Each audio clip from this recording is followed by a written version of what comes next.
आपल्यासोबत धनंजय देशमुख बोलण्यासाठी आहेत. मला सांगा, आज वाल्मिक कराड यांच्यावरती 302 मोक्का अंतर्गत कारवाई पोलिसांनी केली, तसं पत्र कोर्टाला दिलेलं आहे. तुमची पहिली प्रतिक्रिया काय आहे? अनेक दिवसाची मागणी होती तुमची. माझी मागणी हेच आहे की जे आरोपी आहेत माझ्या भावाच्या हत्येतील, जे भावाची हत्या केली त्याच्यातल्या प्रत्येक आरोपीला हे फाशी झाली पाहिजे.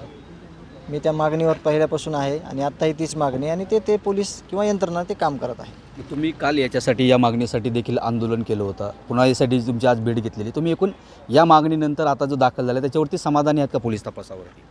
आम्हाला जे त्यांनी आश्वस्त केलं आहे की तपास योग्य दिशेनं चालू आहे आणि देशमुख कुटुंबीय आम्ही पोलीस यंत्रणा SIT CID यावर प्रत्येक वेळेस आम्ही बोललेलो आहेत की आम्ही ह्या गोष्टीवर आमचा विश्वास आहे त्या यंत्रणेवर आणि त्याच पद्धतीनं त्यांनी पण सांगितलं आम्हाला की तपास योग्य मार्गानं चालू आहे, तुम्हाला योग्य दिशेनं तपास चालू आहे, त्याचं आश्वस्त केलं. बरं, आता तुम्ही काल आंदोलनाची भूमिका घेतली, आज तुमची भेट झाली आहे, 302 लागले, मोकळा आले. आता आंदोलनाची तुमची भूमिका काय असणार आहे? गावकरी हे प्रशासनाला किंवा म्हणजे पोलीस कार्यालयाला कळवतील की काय आंदोलन काय असेल किंवा म्हणजे आज संध्याकाळी भूमिका संध्याकाळी कळवते.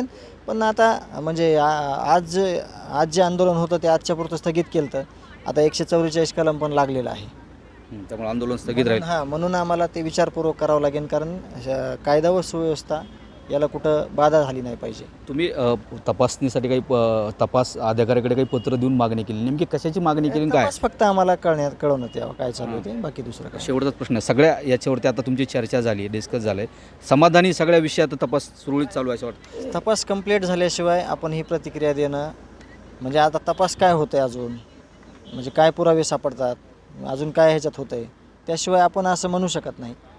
तपास योग्य दिशेनं चालू आहे, त्यांच्यावर विश्वास आहे, एवढं मी आज बोलू शकतो. तपास योग्य दिशेनं चालू आहे, मात्र तपास जोपर्यंत पूर्ण होत नाही त्यापर्यंत आपण बोलू शकत नाही, असं प्रतिक्रिया धनंजय देशमुख यांनी दिली आहे.